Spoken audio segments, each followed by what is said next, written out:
Idaho Matters podcast is brought to you by St. Luke's On-Demand Virtual Care, which allows patients to see a provider from their home using a computer or smartphone with on-demand care for common ailments, such as a cough, sore throat, or a sinus issue. More information at stlukesonline.org.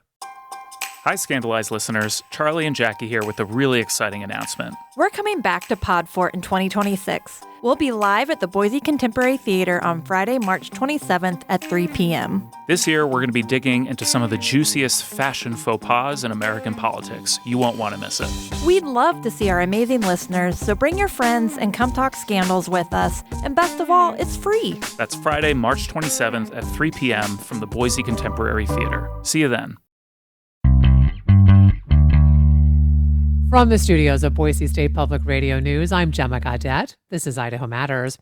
So you might remember, let's go all the way back to 2004, 22 years ago, when Democratic presidential candidate Howard Dean had just lost the Iowa caucus to John Kerry. And he then gave a speech to his supporters, a speech that went down in history. If you had told us 1 year ago that we were going to come in third in Iowa, we would have given anything for that. And you know something?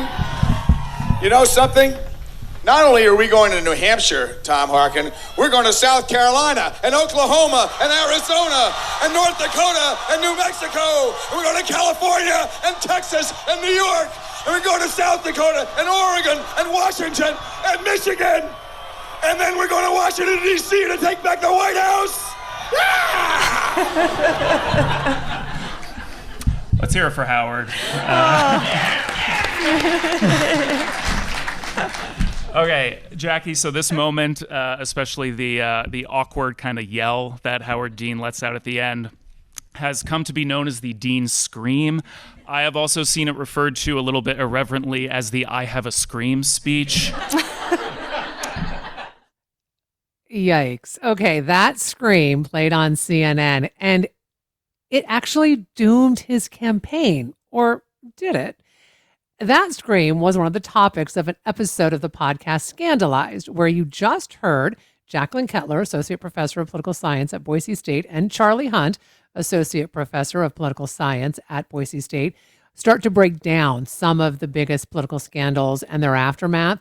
So the Dean Scream episode was taped live last year at Treefort in Boise, and the pair are planning another Podfort event. It'll be tomorrow, Friday, at 3 p.m. at the Boise Contemporary Theater. But before that, we are so lucky to have Charlie and Jackie back right here live with us for a preview of tomorrow's event. It is so nice to have both of you back on the show. Welcome back. Thank you so much, Gemma. Appreciate it. Always happy to be here. Okay, Jackie, give us a quick recap from folks who have not heard the podcast before. What is Scandalized? So we're both political scientists, and we're obsessed with political scandals. Like Charlie and I just can't stop talking about them, texting each other. It's our daily life. We're always talking about political scandals. So eventually we're like, what are we going to do? And Charlie's like, what everyone does. In this case, we start a podcast. And so in Scandalized, we use our political science expertise and our familiarity with research to bring that lens to try to understand what political science scandal or what political scandals tell us and the effect that they had on politics. So, Charlie, you guys usually tape the podcast in a studio, but for that little snippet of that episode, you actually were live in front of an audience, as I mentioned, at Treefort last year. What was that like? Because, normally it's the two of you in a studio. It was a ton of fun, honestly. We were looking forward to it for such a long time. We were maybe a little bit nervous, but I think the reaction from the crowd really sort of reinforced what we kind of already knew, which is that other people really like political scandals too, or at least get a kick out of them. And it's really fun to be able to sort of add our own kind of lens, our expertise, like Jackie was saying, to these scandals. But it was a ton of fun. We had, pretty close to a full house at the Boise Contemporary Theater. We hope we'll have that again tomorrow. And in this instance, Jackie and I each brought a scandal to the table, but didn't tell the other one what it was. And so it was a little bit of a surprise for both of us. As we'll talk about, we might do things a little bit differently tomorrow. But it was a ton of fun this past time, especially since we got to talk about Howard Dean, one of my favorites. We're going to get to Howard Dean in a second, but before we do, so Jackie, we learned during this taping of Treefort last year, you guys actually would just text each other scandals. I mean, I know you mentioned you guys would talk about it all the time, but is that literally what you used to do? I mean, we still do. Our text chain is just article after article about every scandal imaginable. Sometimes just, continue memes about continued ongoing ones. Yeah, it's we're in constant communication about scandals, that's for sure. Okay, Charlie, let's go back to Howard Dean. He was on the campaign trail, which, by the way, when I saw 2004, I had to take a step back and then realize that was 22 years ago because it feels like it was about 5. How was he doing before that Iowa caucus? So set this up for us. This is a really important question if we are breaking down, this question that you posed at the beginning, Gemma, which was whether this scream, this awkward yell, doomed his campaign. So, Dean was a former governor of Vermont. He had declared for his candidacy for president in 2003. And, he was kind of an underdog candidate, but had really developed this strong grassroots presence, especially in some of these early primary states. He had a lot of energy behind his campaign. He was viewed as the progressive candidate, had the support of a lot of young people on the Democratic side. Very sort of, to use a more modern example, very sort of Bernie Sanders-esque and, a little bit younger than Bernie, but had a lot of that youthful energy in his campaign. And, by this January, we were actually getting into the caucuses. This was after the Iowa caucus, the very first primary state, and he came in third. So, we can talk about this, but his campaign had suffered a couple of setbacks already before this speech happened. And that kind of complicates our understanding of whether or not it actually doomed his campaign. Okay, so there is a term, a Deaniac. Charlie, what exactly is that?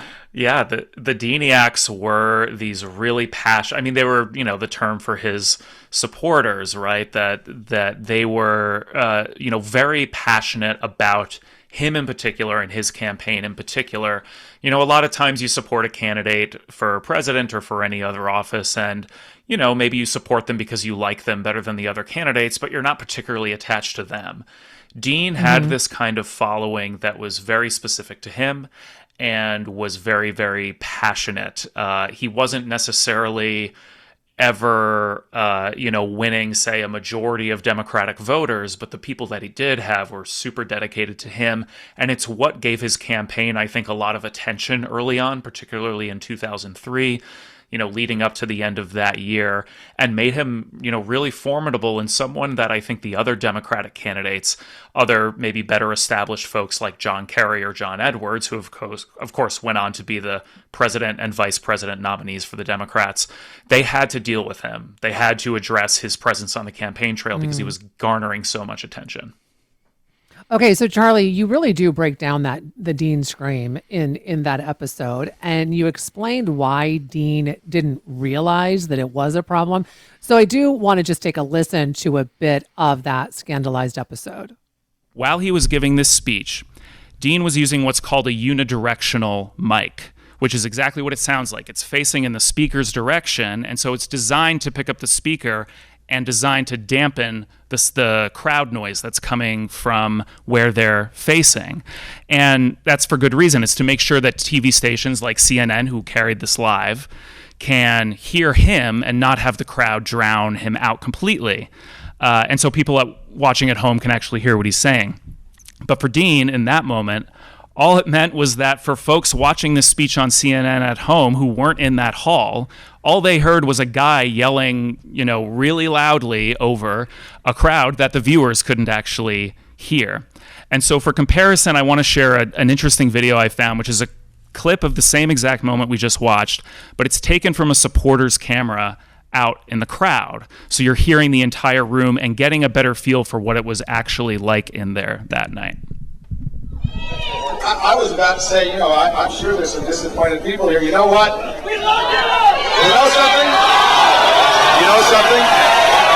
If you had told us 1 year ago that we were going to come in third in Iowa, we would have given anything for that. And you know something?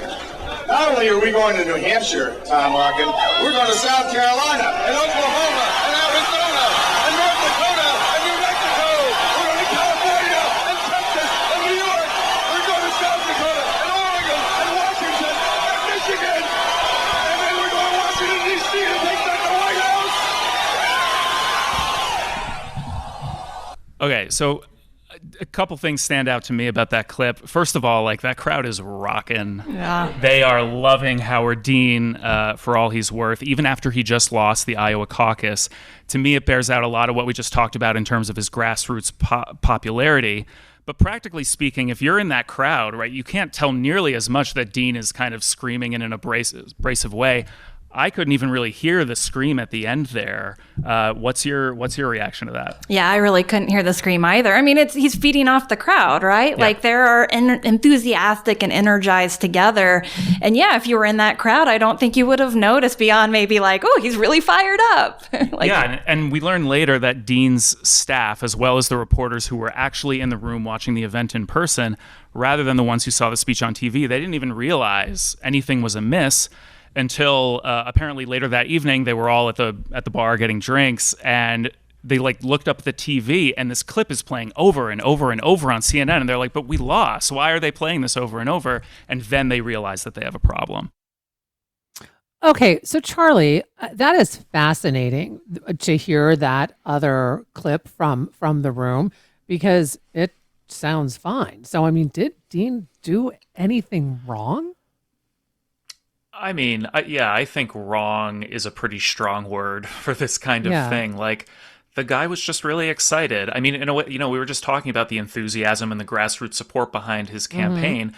It's palpable in the room in that second clip. And like, as Jackie put it in there, like, he's just feeding off the crowd. And this was interviews with folks that were taken later said basically that, like, this was par for the course for a Dean rally, that this was how the energy was in any room that he walked into. And so, like, maybe he did this scream at some other point in the campaign and there were just no cameras rolling. Like, we don't know. And in this case, it was just, in a way, like the focus and the media focus on his campaign that had come from all of that enthusiasm is sort of what ended up doing him in this particular instance. It just seems so tame compared to all the things that we see nowadays in politics. But with that said, though, Charlie, I mean, you've made the comparison between the Nixon-Kennedy debate. Can you remind us, for those of us who weren't alive back then, what happened? Because my understanding is that Nixon was quite ahead in the polls until there was this televised debate. It's an interesting comparison because, this was the 1960 presidential election between Richard Nixon, who at the time was the vice president, and John F. Kennedy. And this was a time when the television was just becoming into, wide circulation. And it was this first sort of big televised presidential debate.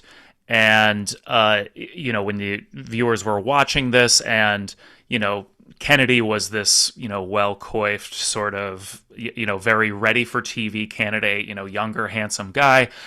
And Nixon, the folks who watched it at home sort of noticed that he was, perspiring, a little bit sweaty, maybe a little bit awkward up on stage, which wouldn't matter in a pre-TV era. And in fact, there's some, I'm not sure if it's apocryphal or not, but this idea that folks who were listening to it on the radio actually thought that Nixon did better than Kennedy because they couldn't see either of them. And in this case, it's a good illustration of how, it's this old saying of the medium is the message, right? That, whether you're listening to something on radio or watching it on TV, or in this case, watching Howard Dean on CNN with this unidirectional mic, that sort of caused these problems, that'll affect sort of how you view the candidate. But in this case, right, it can be difficult from a political science perspective to dig into whether this really did doom him, and it's hard to know in the Nixon and Kennedy debate as well. Mm-hmm. And you really do dig into what happened with that scream. So I do want to play just a little bit more from that Scandalized episode. What we know is that in the 4 days that followed the Iowa caucus, that followed this moment, according to the Associated Press, national television stations, so network and cable, played the clip 633 times. Whoa. It played thousands more times than that on local TV stations, which at the time still had a ton of viewership. The scream was also mocked relentlessly by the late night TV hosts and was adapted into this infamous sketch on Dave Chappelle's popular Comedy Central show. You all should probably look that up when you get home if you haven't seen that yet. And so, like, by all accounts, this weird moment to me is sort of the first industrial scale political meme that sort of really interestingly happens without YouTube, which had not come around yet, and without places like Facebook. Incidentally, Facebook is founded 2 weeks after this happens, just to sort of place you in that time frame. And so all of this leads to this conventional wisdom that, you know, Dean is riding high atop the pack, then the scream happens, and so then he plummets. The clip of the scream that's on YouTube with the most views is from CNN, and the title of the clip is, quote, "The Scream That Doomed Howard Dean." Okay, so Charlie, I mean, did the scream really doom his campaign? Because all I can think about is if this were today, I mean, you're right. You talk about that was the first political meme. Could you imagine what would happen? I mean, I feel like it would almost elevate him in this day and age. Yeah, I would think so. I mean, these days, right, Gemma, the name of the game is who can get the most attention and who can keep it for as long as possible. I feel like Dean is an early pioneer of this in a time that is sort of pre-social media as we understand it today.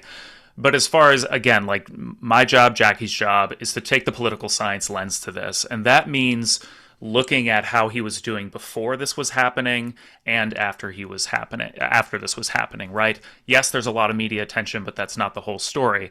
So one thing we can look at is polling data. And what that showed is that Dean did have this growing support throughout 2003 as the campaign takes off, his enthusiasm grows. But then polls sort of show his numbers really starting to dip throughout the first half of January leading up to the Iowa caucus. And this is before that scream ever even happens. And so he's sort of already on this downward trend to begin with.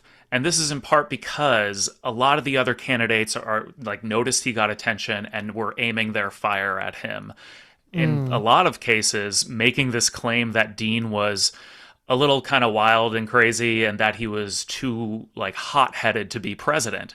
And so then this scream happens and it plays right into what these other candidates have already been saying about him and tripping him up on the campaign trail.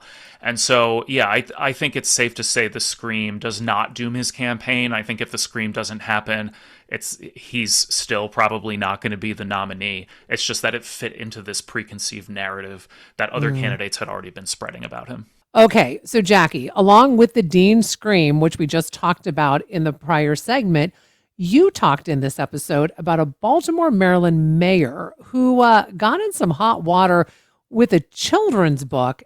So let's hear a clip from the podcast that came from CBS News.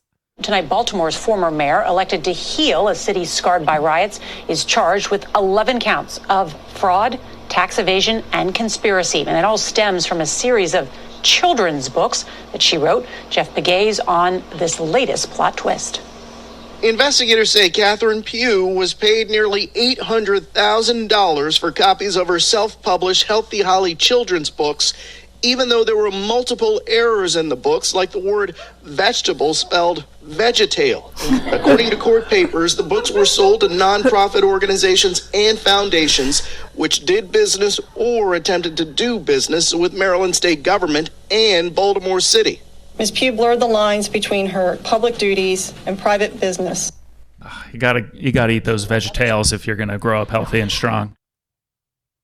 I mean, VeggieTales is also a cartoon, by the by. Okay, Jackie, how did a children's book lead to a full-blown investigation by the FBI and the IRS? Right? A children's book, they're Yeah, wonderful and good messages, healthy eating, exercise. That all sounds lovely. And, exactly. Pugh's attention may have been very good here. The problem is how it was, the business was run. And it really seems like a lot of it was set up to kind of funnel money for her to use or her campaign to use in ways that were circumventing different laws, including tax tax laws, which is why she got in trouble Hmm. with the IRS. But she was also like how some of these contracts played out.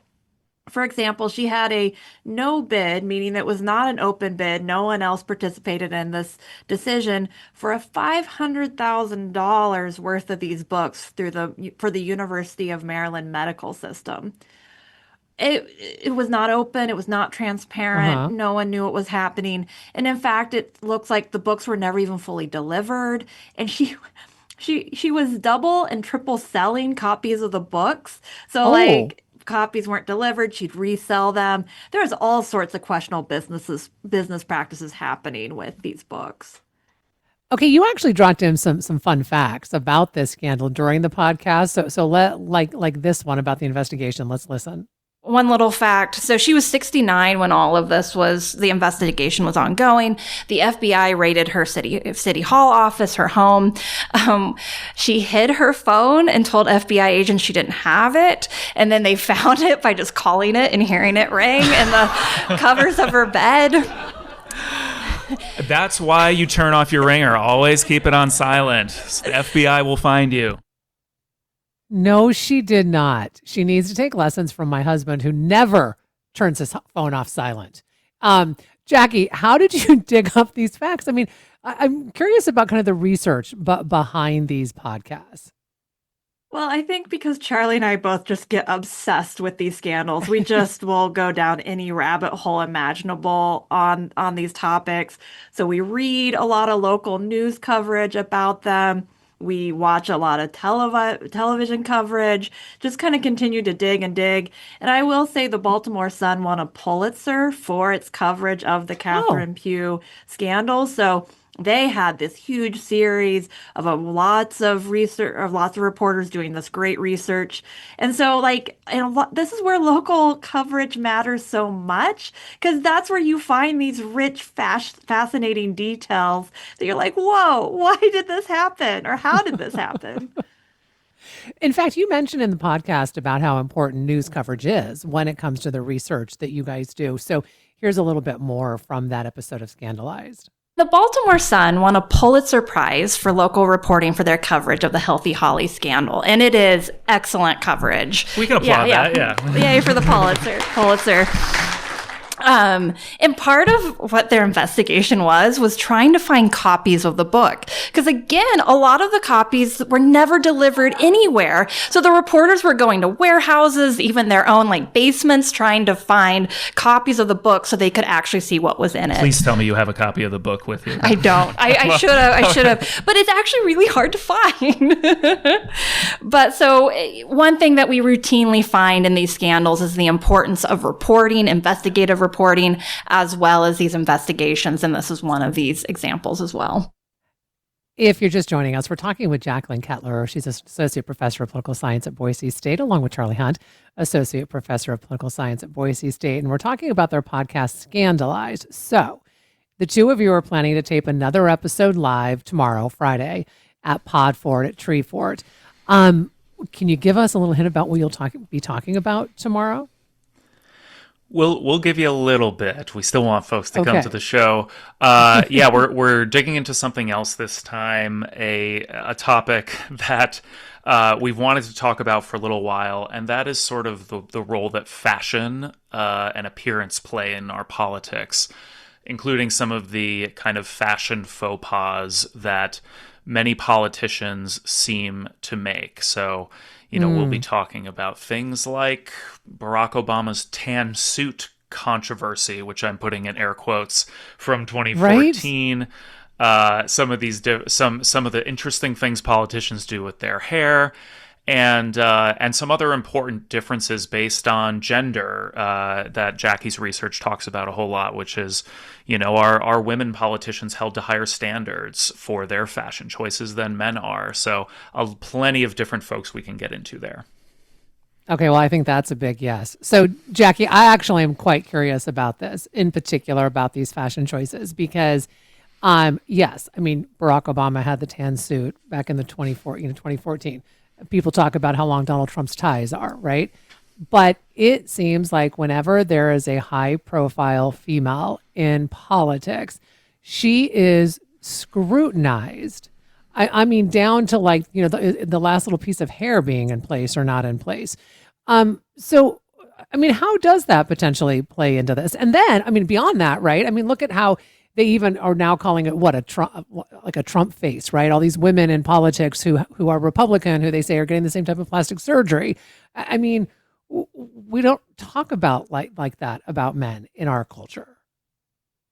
That's definitely something we're going to get into in the show. And one thing that researchers find is all the additional coverage on appearance, clothing choices, hair, makeup that's paid to women candidates is a distraction from things like their experience, their qualifications, their issue agenda. So it can make it a little more challenging for women candidates to get the same attention paid to those compared to their male opponent or their male candidates. So that's one big concern, is just what it distracts from, in addition to how this type of coverage can either highlight or reinforce gender stereotypes that then may feed into how voters think about qualifications for office, including something like the presidency, which is often viewed as a more masculine office, right? We think about it in terms of it, having someone be a strong president and decisive, decision maker. So, Jackie, I mean, do you find in your research that are people even aware that they might hold these biases around female candidates? Because I would say this leaks into many aspects of our culture, right? I do think women are scrutinized in a way that men are not, in particular when it comes to how we look physically. Yeah, you're making several really important points there. Yes, this is not just limited to politics. We see it in a lot of other areas as well. This sort of double standard or higher standard, or just more attention paid to appearance, stereotypes, things like that. Some of the research suggests that voters don't consciously think about it, but they do. These perspectives or coverage that heightens different gender stereotypes, it can then kind of seep in and affect how they're evaluating candidates, even if they don't realize they're really doing it. Because of your point, it's really part of our culture. It's not just in politics. Mm-hmm. Yeah, I mean, I think that's fascinating. So that'll be one thing you guys will be talking about tomorrow more in depth. I know that you'll be back in front of a live audience. And Charlie, you said, last year you guys came together and gave each other a scandal that you didn't know about, but things might be a little bit different tomorrow, it sounds like.